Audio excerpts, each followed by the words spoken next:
Thank you very much for the introduction and for being here as moderators. And thank you all for attending this session today. I hope everyone had a pleasant lunch break and got some good food. So my name is Sarah Morris. I work at Emory University Libraries. And as we said, today we're going to be talking about misinformation and critical information literacy. Definitely please put questions and comments in the chat box. I'll be excited to see those at the end of the session today. So to get started, just a little bit about me. So my name's Sarah. I'm the head of instruction and engagement at the Emory University Libraries. And I have a background in kind of media literacy education, STEM education, and sort of a long-running interest in considering the ways that libraries and librarians can really empower people to tackle challenges posed by misinformation. And this is certainly a major topic that we're all, existing with and have been for many years now. I included this picture here. This is actually an aerial view of the Emory campus. And if you haven't been there before, the Emory campus is actually located right next door to the CDC, and where I used to park my car when I was on campus regularly before our shutdown. I could see the CDC sort of looming on the horizon every day, which I think often caused me to sort of ponder some interesting things as we've been going through this past year and just sort of thinking about information and narratives people tell and the news they're getting and what is coming out. So I think gazing upon that sort of helped me to shape what would eventually become the session many, many months later. So what we're going to be talking about today, again, sort of in the background and kind of reason as to why I've been interested in this and wanted to share some thoughts with all of you and hear your thoughts as well, is that, as we noted, misinformation is definitely an increasingly critical issue, to say the least. And I think increasingly to sort of be information literate can really involve delving into topics such as misinformation, algorithms, social media, the structure of the internet itself. All of that really starts coming into play more and more, and I think can open up interesting opportunities for us as librarians and as instructors, and also sort of complicate a lot of the things we're doing. So something I've been really considering and wrestling with and pondering is how can critical information literacy be a really powerful way to equip our students to better explore all of these complex issues around information, and how can it maybe open up doors for us as instructors to address some of these concepts with our students. So that's going to be what we're going to be delving into today. So just a brief agenda here. I'm going to start with talking a bit about misinformation. This will be just a high-level introduction. Some of this you might already know. Maybe there'll be some new resources shared. We could probably spend hours on end diving into this, but we'll get some terms and ideas and concepts introduced. After that, I'm going to turn to unpacking some concepts and ideas around critical information literacy. Again, we could spend hours on that, so we'll do the best we can to get some things out there. And then we're going to sort of put those two ideas into conversation, those concepts. I'll close out with some resources and some ways to learn more about this as well, because people have written some great stuff. There's some really good resources out there. So hopefully there'll be things you can take back to your institution and things like that. Okay, so to kick things off with unpacking misinformation, which is an incredibly complex topic. It's something I've been researching and teaching about and really interested in for a couple of years now. And I wanted just to start with highlighting just a couple of really high-level features here. I will say I'm using the term misinformation. There are other terms and vocabulary. Fake news is one, disinformation. I've heard malinformation before. So there's definitely debate around terminology. I tend to default to misinformation personally. I think it can cover a wide array of things in a way that fake news doesn't always, but that's certainly a valid term to bring up and discuss with people. So just to kind of highlight that this is the term I'm opting to use here. In a nutshell, a couple of sort of key features here that come up in a lot of different definitions, and I'll be sharing one in a second by some researchers based out of Harvard who've put some interesting charts together that can help sort of illustrate this better. But misinformation is information that isn't credible. It is, there's some degree of falseness here. And to jump down here, it can range in levels of severity and falseness, which I'm going to show an image in a bit that can illustrate that, but that's something to keep in mind. Another thing about misinformation is that it can take a lot of different forms. In our current era, you can see it on social media posts, headlines, memes, falsified videos, rumors that can spread rapidly online.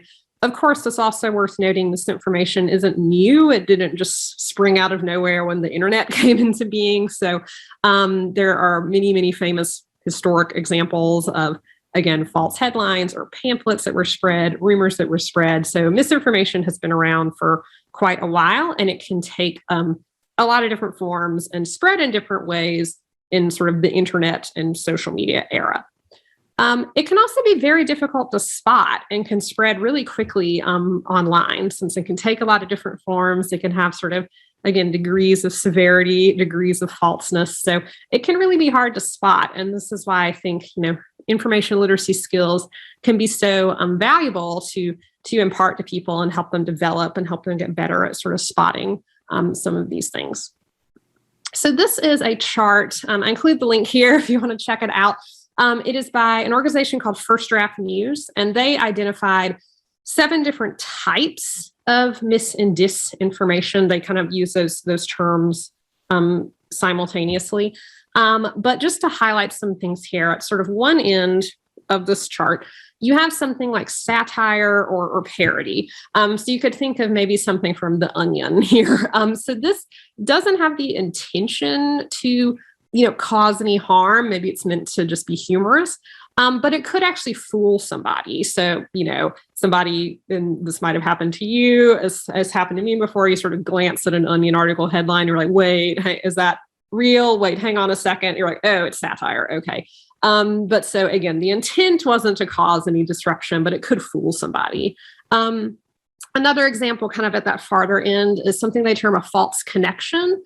So that is when a headline or a visual or a caption don't really support the content. So you could see this sometimes in like clickbait articles. Those ones are like, you'll never believe this amazing fact, or something kind of ridiculous just to get you to click on it. And then you might read the full article and realize, oh, that wasn't quite the degree of like, oh my goodness, amazing that the headline was implying, or something else is going on there. So that kind of mismatch can be an issue.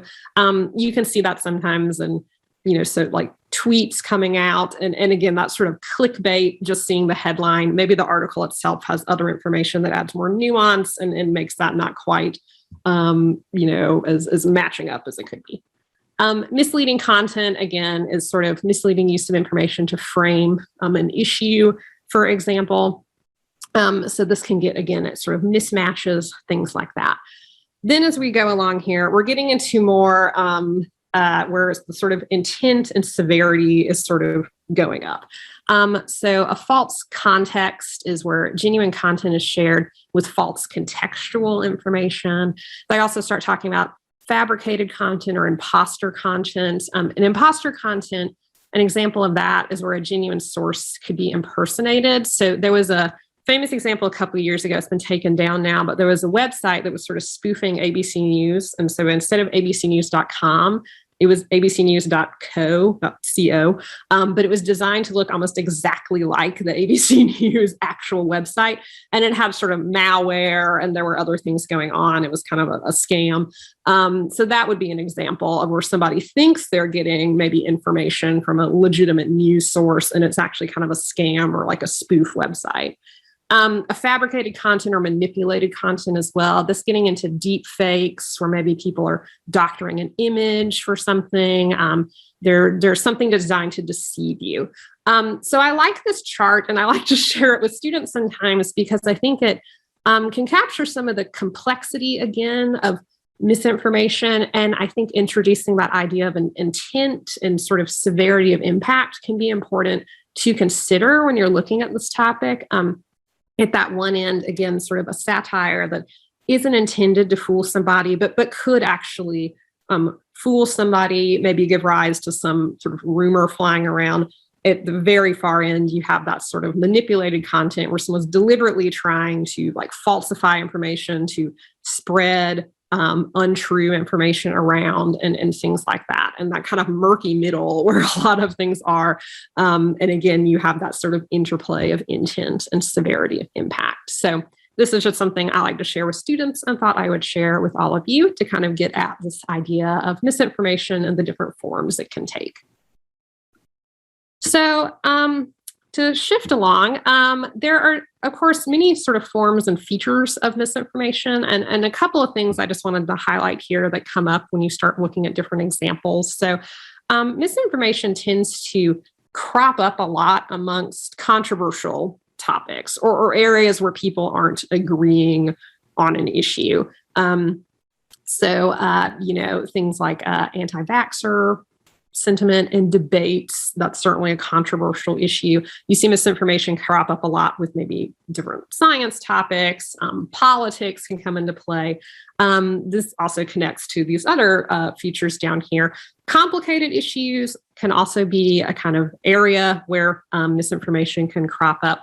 Maybe it's something that can be difficult to understand or has a lot of nuance or something, and that can just be a space where you might see misinformation, things like misleading headlines, sort of rumors, etc., kind of bubbling up to the surface.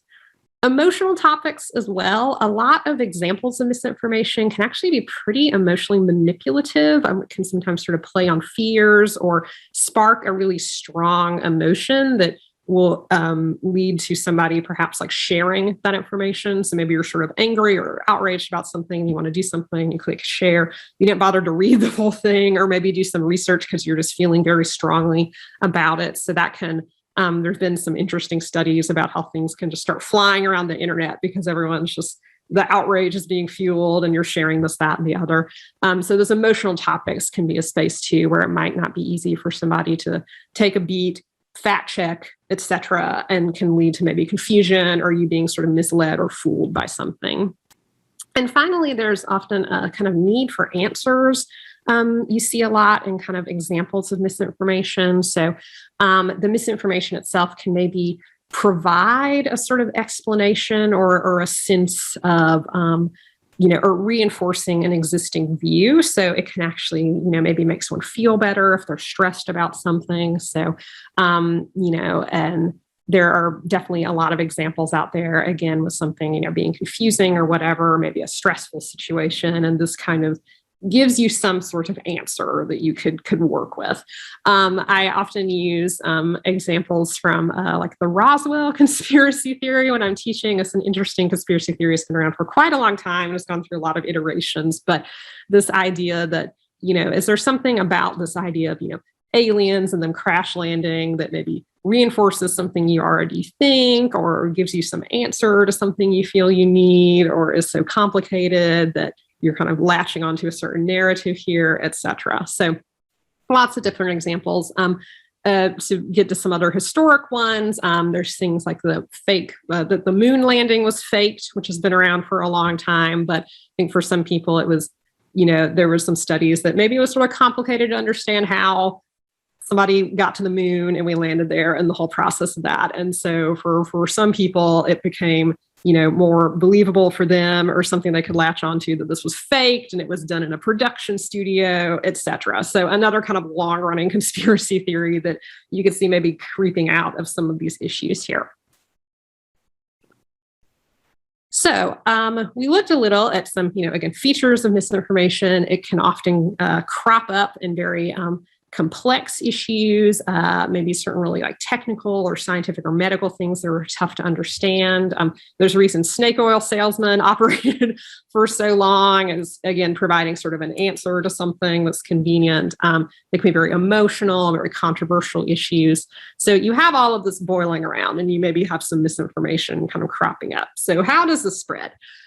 We talked about the first one, which is sort of heightened emotions, which again is where if you're, feeling upset or something, it might make it easy to just start sharing things quickly without reading, without fact checking, things like that. And related to that, the internet and the structure of the internet makes things really fast. And so it's very easy to just sort of, put things out there, tweet things, etc. We also sort of consume things with very kind of like bite-sized pieces online. So again, that can make it very easy for kind of rumors, false information, non-credible sources, etc., to just start sort of flying around really quickly. Connected to that as well is this idea of sort of unclear sources. So the internet and maybe different sorts of media people use, like WhatsApp, for example, can kind of make it difficult to sort of spot a source or kind of tell where something is coming from. There's been some great research on this thing called container collapse syndrome coming out of some librarians based in Florida. And their idea here is that the internet kind of makes, or certain social media sites make everything look the same. So like a Facebook post looks like a Facebook post, or a tweet looks like a tweet. And it can be tricky for people sometimes to determine if, the source or information from that tweet is coming from, say, the New York Times or like a tabloid magazine, or some unknown source completely, or a bot farm or something like that. So that it can make it harder for people to sort of fact check and identify what they're seeing sometimes. And finally, just human behavior is at play here. We often read very quickly. We're all busy. We're all scanning things, on our phones. And it can just be very easy to read something without fact checking or skim that headline, and that idea gets lodged in your brain or something like that. So there's a lot of ways that misinformation can spread quickly. It can be difficult to spot. It can be difficult to take a beat and look into something. And especially since emotions can come into play, reinforcing existing views can come into play, all sorts of things that can make it less likely for somebody to maybe stop and think, well, maybe this isn't quite right, etc. One other thing I'll just mention here, and this, and a lot of librarians have written extensively about this and studied this, and probably comes up in your classes, is this idea of a filter bubble, where you can get sort of in a space online that can maybe operate like an echo chamber. So you hear the same thing over and over, and it gets reinforced. And you can see this, and there have been studies on kind of online places like, kind of like 4chan communities and Reddit spaces, or kind of spaces where people are kind of gathered and they're just, the views are just getting reinforced over and over. It's not easy to sort of maybe recognize that's happening to you all the time. And so that can be another way that misinformation can spread, and people can sort of buy into certain things or maybe not question something they're seeing. Okay. So that was a lot about misinformation, kind of a crash course. But hopefully, again, this idea that misinformation can take a lot of different forms, it can look a lot of different ways. It can really tie into emotions, to belief systems. It can make it tricky to kind of untangle, and that it can sort of tie into kind of the structure of the internet itself. So that was all just to hopefully set up some things we'll now pivot to looking at, which is critical information literacy. And again, how this can perhaps be used to help students explore and address and maybe even push back against something like misinformation. So what I'm going to do is just highlight some terms and ideas here around sort of what critical information literacy is, how it can, add on to and expand maybe your work in information literacy. And then we'll look at some examples and ways to kind of start maybe addressing misinformation in a classroom with kind of critical information literacy principles. So to move along to this, what is critical information literacy? Again, this is a very high-level overview. I included some resources and things at the end of people who've written extensively about this, so please feel free to check them out. This is both a way of thinking and a way of teaching, and I'll come back to the latter point in a minute. But essentially, critical information literacy critically examines the systems and context in which information is produced and shared. So the kind of, I think one of the key kind of driving things here, and what really interests me about critical information literacy in part, is that it's really looking at, again, like systems and context. So something isn't coming out of a vacuum, and there's all sorts of factors that can influence information. So it sort of explicitly is considering political, social, economic, cultural factors that can really influence and shape how information is produced, how it's disseminated, how people consume it. So for me, and we'll come back to this more, but this gets us this idea that misinformation can take so many different forms and exist online in so many different ways. It can be really, I think, empowering to understand the context in which that stuff is bubbling up, sort of what is causing people to latch on to an idea? How are people seeing this information? How is it spreading? All of that has to do with systems and context and all these different features. So this aspect of critical information literacy was really, I think, resonating and really interesting to me in doing kind of research and work around misinformation. Also, critical information literacy explicitly acknowledges, explores, and takes actions against systems that are often racist, sexist, oppressive, discriminatory. So, asking questions about why are certain voices not being heard, or there are systems that maybe stifle certain views, or there ways in which these things are discriminatory. One great example of something that I think connects to misinformation and can be looked at with a critical information lens is algorithms and how those can often be discriminatory. There's been some really interesting work done on kind of different algorithms. There's books on algorithms of oppression. And so ways those systems, which are ostensibly sort of, neutral technology, can actually, target certain individuals or be set up in a way that can be really discriminatory. And algorithms, of course, underpin a lot of the internet and how we see information. So that just starts asking questions immediately of, why am I seeing this thing? How is this set up? What's going on here? And start kind of interrogating some of that. So again, very high level view here, but I guess my key takeaways for me, at least with critical information literacy, is that, again, you're looking at systems and context, and that you're also really acknowledging systems and taking action against systems that could be oppressive and discriminatory in some way. So moving on, what are some of the benefits of, looking at and, working with critical information literacy in a classroom setting? So one, I think critical information literacy, again, seeks to really challenge more oppressive systems and, supports and helps individuals to advocate for more diversity, equity, accessibility, inclusion in all of these information ecosystems that we sort of inhabit. We're all part of these systems every day, whether you're posting on social media or consuming news in some shape or form. These systems are all things we're in all the time.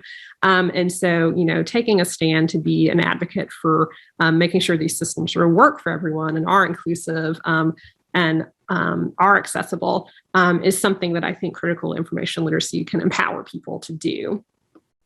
It also, I think, can encourage learners to take ownership of their role as sort of a producer of information, a consumer, or a distributor of information. So as I mentioned, we're all kind of in these ecosystems every day, whether you're using social media, you're consuming media, you're writing articles, whatever it is, you're kind of part of this entire complex web of people putting things out there, consuming them, responding to them. Scholarship as conversation ideas come into play here. So I like that critical information literacy can, I think, encourage learners to really kind of consider their roles and take ownership of them. Of course, it can also, I think, empower learners to think critically about information, and again, how it's produced, how it's used. This ties back in the ACR framework as well, of course, but really not just sort of assuming, information is super neutral. It just sort of popped out of nowhere. There's systems and forces at play for how all this stuff is produced and shared and used, et cetera. So I think that can be centered here and encourage learners to really think critically about that and kind of analyze those things. And finally, I think critical information literacy and that kind of approach and thinking can equip learners to just become more thoughtful, reflective, and sort of critical researchers and communicators in general. Thinking again about systems, about areas where there might be some injustice or, a lack of accessibility or a lack of inclusion somewhere, their kind of behavior and how they're working in these systems, who's creating the stuff, what are the power structures at play. All of that can be, I think, important to reflect on, particularly given the sort of very online world we all kind of live in and operate in and experience every single day. So those are just some benefits. And for my own instruction, I've noticed, and things that I found interesting about sort of critical information literacy approaches in the classroom. There's a lot of more we could say about this, but again, for the sake of time and the topic today, we'll kind of move to some other things.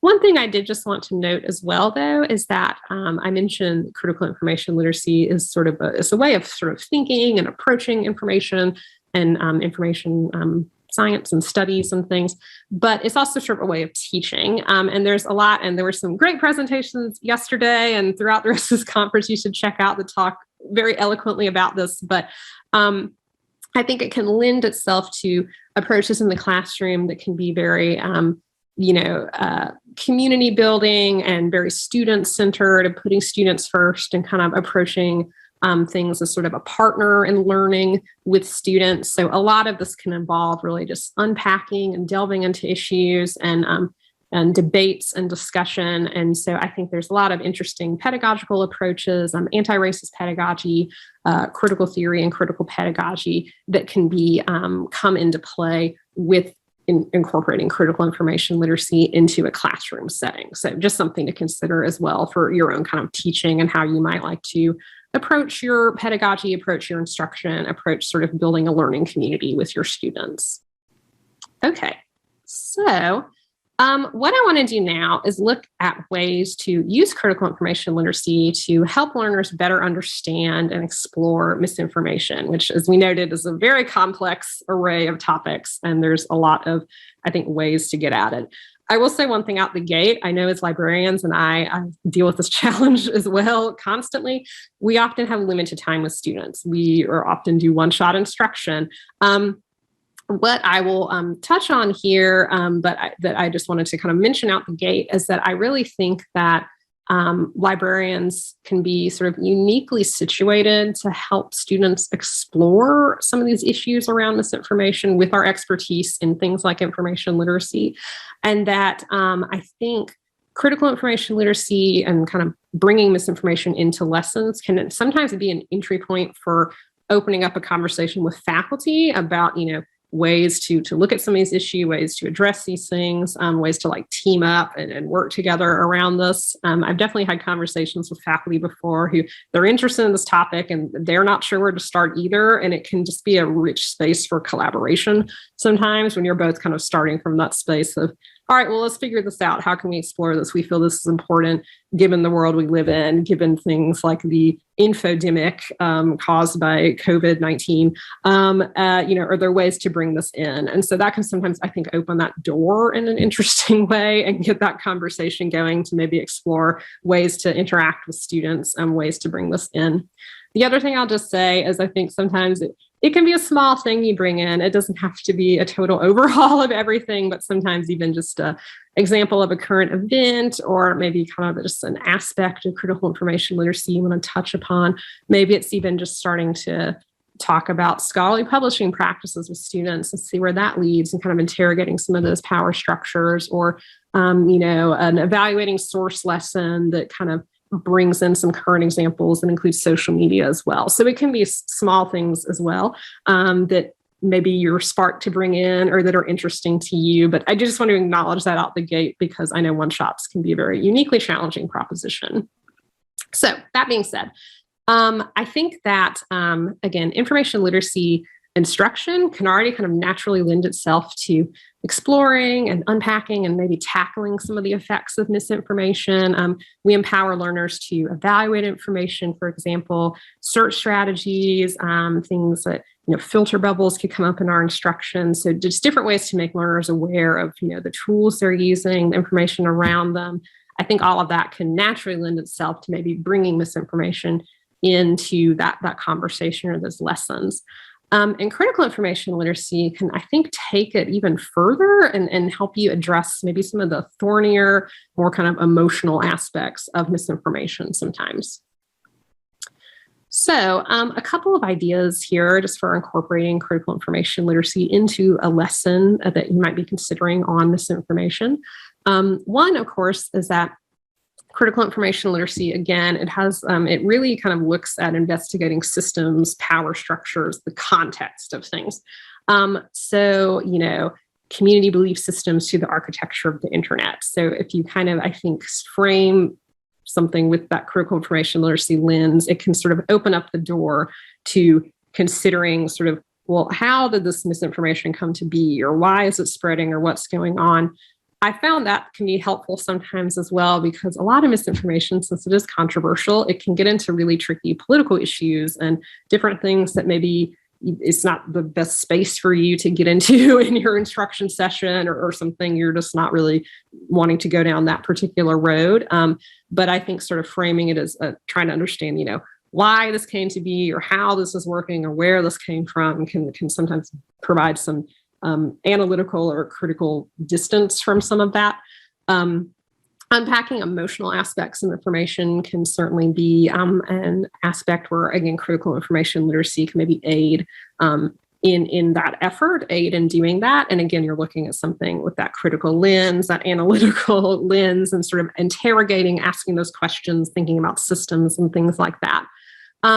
So one example, it could be, again, just exploring the different forms misinformation can take. I mentioned the Roswell thing before, but sometimes find something that's been around for quite a while and maybe sort of look with students as to how this conspiracy theory or whatever it is you're looking at has evolved over time, what it says about the society at the time and how it was presented, how like the internet might shift how things are spreading or coming up in different places. So you can certainly find examples if you're not wanting to go down a very political route, or deal with a super contentious issue if that's not comfortable, or that isn't something that's going to work for your particular circumstances. There's a lot of examples out there that kind of take that element out and still allow you to ask these questions and look at these systems, look at the structure of the internet, for example, and explore how these things kind of spread.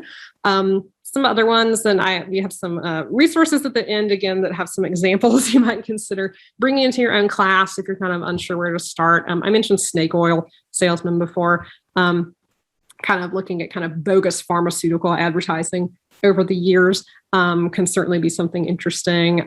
There are a lot of just sort of interesting kind of internet conspiracies. Think people are read about TikTok conspiracies and things like that. So there's tons of examples you can get into, and a lot of great people have put some really interesting lists and syllabi and things together if you're kind of stumped as to where to start or how to bring this into a class setting as an example, things like that.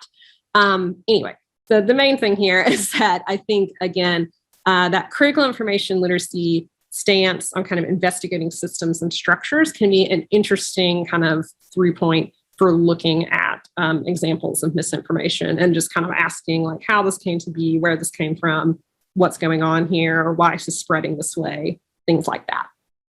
Okay, so another example is, I think, just again, exploring the context of misinformation, sort of with that critical information literacy hat and lens on.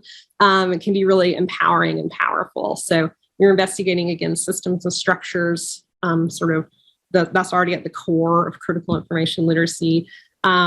You're, again, looking at systems and structures that maybe give rise to misinformation or thinking about how that works. So another kind of lesson idea to share here is maybe looking at how algorithms shape our online experiences. There can be some really interesting activities. There's one activity I love to do with students that I think I've shared at the end as well, and I'll make sure it's on the link for my little Google Doc. But basically looking at how, different, if you're searching for a topic, how it appears in different online spaces, and start asking like why you're seeing what you're seeing. So I'll often have students pick something they're like personally interested in and, run different searches. So like try an academic database, try Google when you're signed in, do a private browser and see, do a search engine you don't normally use, etc., and sort of start acting like, well, okay, why am I seeing this way? Or what are the conversations in the space? Or how is my sort of personalized online experience shaping my view of these things? So there's lots of, I think, interesting things you can do around algorithms that can get at the structure of the internet, why you're seeing certain types of information, and that could perhaps open a door for conversations around, well, what if the algorithm thinks you just want to see a lot of misinformation on a topic and that's all you're being shown? So you can start asking those questions with your students. Unpacking the emotional aspect of misinformation is another area where I think critical information literacy can be impactful. So critical information literacy can, I think, connect in with ideas of mindfulness education as well, and sort of metacognition. So you're recognizing systems and structures. Maybe you're thinking about your role in this system. Maybe you're taking a more activist stance to push back against oppressive systems. So mindfulness and metacognition are kind of aware of your own learning, or that kind of self-reflection component can, I think, be really interesting to bring into conversations around source evaluation, misinformation, et cetera. Again, misinformation can often be fueled by emotions and use different rhetorical or visual techniques to elicit a strong emotional reaction.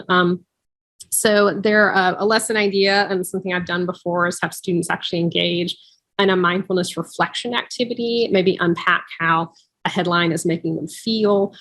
This can even be part of maybe like an annotated bibliography activity where they're analyzing a source, and then kind of including something about, what sort of emotions do you think the source is trying to elicit? There can be interesting rhetoric activities as well. I have a colleague who has done some really interesting things working with fallacies. And so having students like get a chart and kind of sort of identify kind of like rhetorical tricks or fallacious arguments or et cetera, kind of really kind of emotional manipulations that could be cropping up somewhere, and start kind of looking at that again with that critical eye, that critical lens, sort of thinking about what they're seeing. So mindfulness reflection, perhaps like rhetoric, that kind of analysis can, I think, be an interesting thing to bring in as well.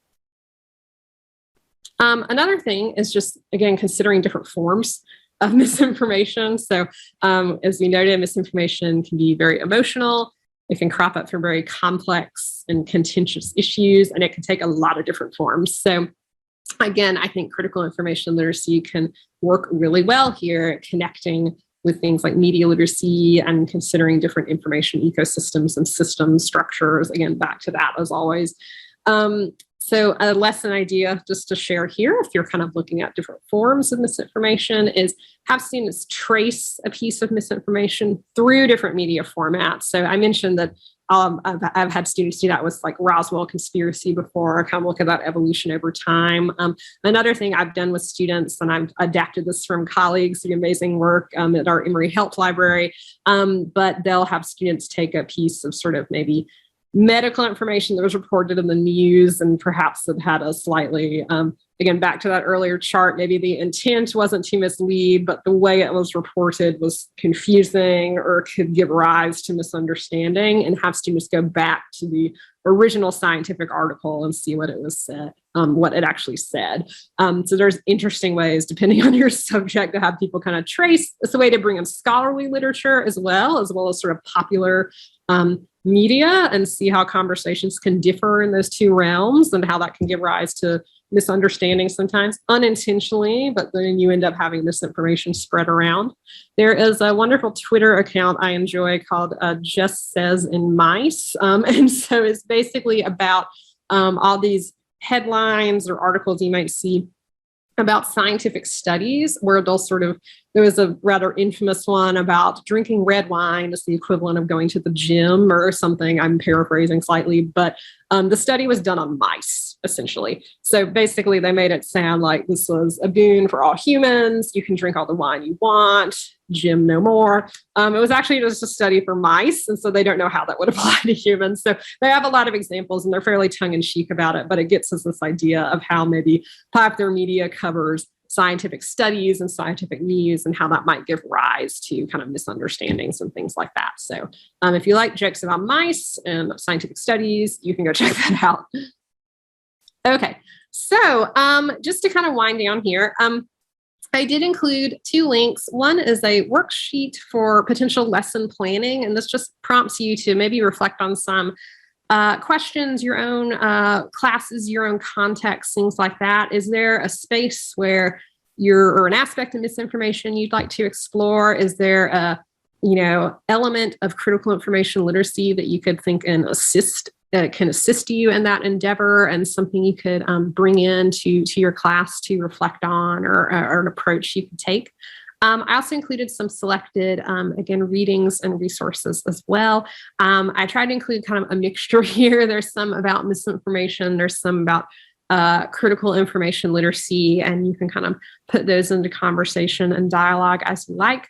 I did put these in a Google Doc so I can keep, updating things. And if you have something you're interested in, feel free to shoot it my way, and it can be sort of a shared resource for people at this conference. But definitely feel free to, check that out and make use of any of those resources there. There's a lot of smart people who write about this and whose ideals I shamelessly steal from and give homage to all the time. So please give that a glance if you are interested. Wrong direction. So I'd love just to open it up now for any questions that have come in or thoughts or feedback. And it looks like there were some things in the chat. So thank you all for adding that. So. Yes, thank you so much. This was very interesting. I learned a lot today. But I just wanted to say thank you very much, Sarah, for presenting and sharing your expertise. And we will be opening up our question and answer portion of the session. And we do have a question to kick us off. How do you help students understand that difference between wrong and fake related information? I am thinking about things that are outside Western and American perspectives that maybe are considered fake information because Western authorities have not sanctioned its accuracy and yet are not in the realm of fake at all. Yeah. That is a really wonderful question. Thank you very much for asking that. I think I actually lean into, kind of critical information literacy approaches with that as well. And I think it's really important to acknowledge sort of, this is something I didn't touch on as much, but sort of authorities, and back to that ACRL framework of authority is constructed and contextual. So who is in power, like telling the story and what might be going on there. So I think it can be really helpful to sort of explicitly center that. I have a colleague who works in our archives here who's been doing some really interesting work with looking at kind of subject headings for things and how those might have evolved over time, and like who is determining like how something's being referred to and the language being used. And they were seeing examples of language that is harmful or perhaps like not something we'd ever say today, that is not appropriate, but that is there in the archive at the time. So kind of explicitly, delving into that and talking about, okay, why is this way? Slight tangent there. But at any rate, I think your question's a really valuable one. And for me, at least, I think it can be just important and helpful to, again, talk about the context in which something is appearing or the power structures of something going on. This might be a chance to collaborate with faculty in the lesson and see how you can maybe bring in some examples to kind of talk about that, maybe help people sort of unpack some of those examples and how legacies of things like colonialism, et cetera, can really, I think, impact how certain, things are seen, or knowledge construction or information production and things like that. So I hope that answers your question. Okay. It was a really good one and a very rich topic worth discussing. But yeah, that critical information literacy lens, looking at power structures is something I've done at least in kind of engaging with that. So.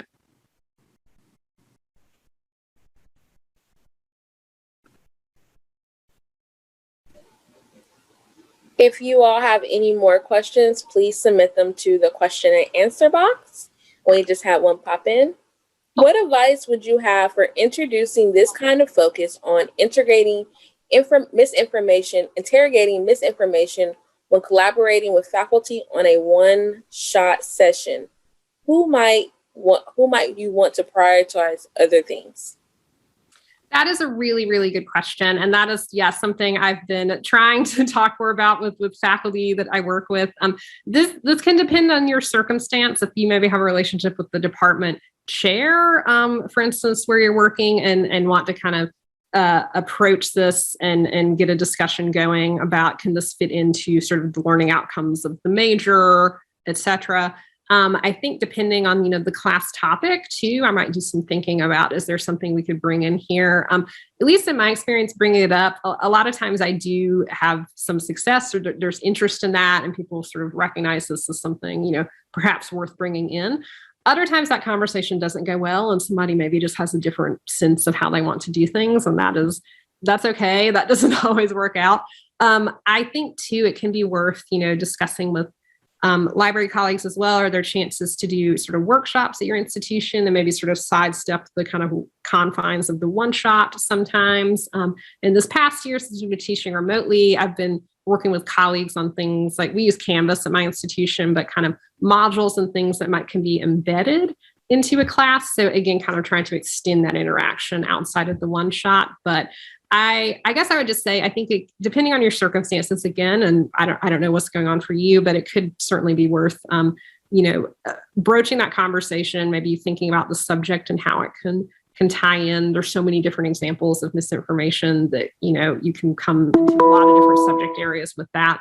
And just see if there's some receptivity there. Sometimes you just need that one champion in the department I found who's interested in it, and then maybe it turns into a lesson plan that you adapt in other places as well. But that's at least been my approach to getting that conversation going. And there's some articles I shared in the resources that also talk a bit more about, I think, from kind of the librarian standpoint, ways to kind of bring this in. The challenges of the one shot are real, and it's, I think, always something we're trying to push back against. But yeah, thank you for asking that. I'm seeing a lot of great things in the chat as well. So thank you all so much for commenting in there too. Yes. Have you experienced student pushback on these lessons? If so, how do you handle it? If not, what advice do you have for those of us who have? Great question. I have occasionally, I've been sort of not quite as often. I will say if you're in a space where perhaps you're getting pushback, and something I mentioned earlier, but using examples that are kind of deliberately not as inflammatory, I know it's always kind of like the elephant in the room, so to speak. But sometimes I think approaching it from, maybe less politicized examples, or I've done things where, if you're looking at it as sort of kind of bringing in mindfulness principles and kind of reflection and things. So it's more kind of understanding, like, again, systems or how something is spreading or how this is making you feel. And kind of those approaches I found work a bit better sometimes and get a little less pushback than just kind of really charging out the gate with, I don't know, some sort of thing about Donald Trump, for example, which is sort of a lightning rod. So I think, the examples you use and the approach you take in terms of the lesson itself and how it's set up can I think often mitigate some of that.